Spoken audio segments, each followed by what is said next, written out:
Good evening from the Channel's newsroom here in London. The ousted Egyptian president Mohamed Morsi has died after collapsing in court. That's according to state television. He was facing espionage charges when he reportedly fainted after a court session. He was the country's first democratically elected president in July 2012, but was overthrown in a military coup just a year later. He rose to power as the leader of the now banned Muslim Brotherhood, which is Egypt's largest Islamic group. He died at the age of 67. The Israeli Prime Minister Benjamin Netanyahu has urged world powers to increase sanctions against Iran should it go over a uranium limit set by a 2015 nuclear deal. It's after a spokesman for the country's atomic energy organization told a news conference that Iran will breach the limit on the 27th of June. It's in protest at the United States' decision to pull out of the agreement and reimpose sanctions last year. Tensions are worsening following accusations by the US that Iran were behind two attacks on oil tankers in the Gulf of Oman last week. Should Iran deliver on its current threats and violate the nuclear deal, the international community will have to implement immediately the preset sanctions mechanism, what is called snapback sanctions. In any event, Israel will not allow Iran to get nuclear weaponry. Hong Kong's most prominent student activist Joshua Wong has called for the resignation of the territory's chief executive after walking free from prison. The 22-year-old became the face of the 2014 pro-democracy protests, which called for the city to pick its own leaders. He was arrested in May on contempt charges for his role in the so-called Umbrella movement. His release comes as a political crisis in the city enters its second week. Organisers of Sunday's protests say almost 2 million people turned out to demand that Carrie Lam resign.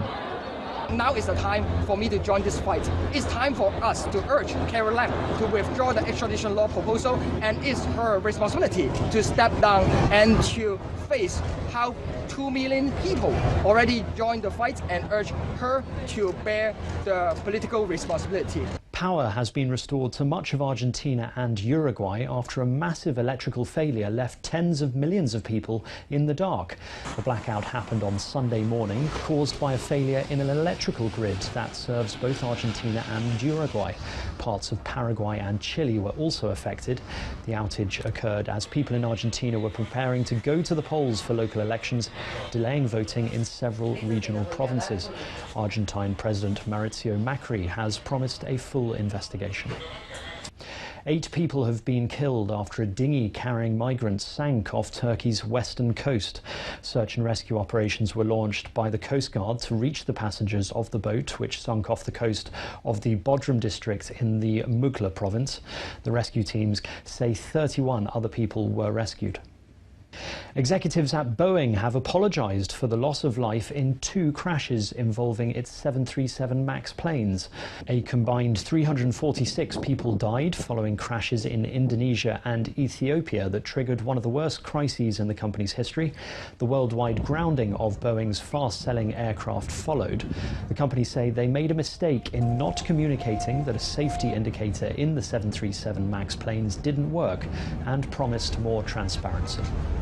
We are very sorry.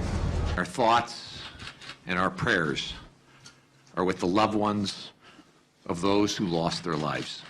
Scientists believe they may have found a breakthrough in combating the spread of malaria, a disease which killed an estimated 435,000 people in 2017.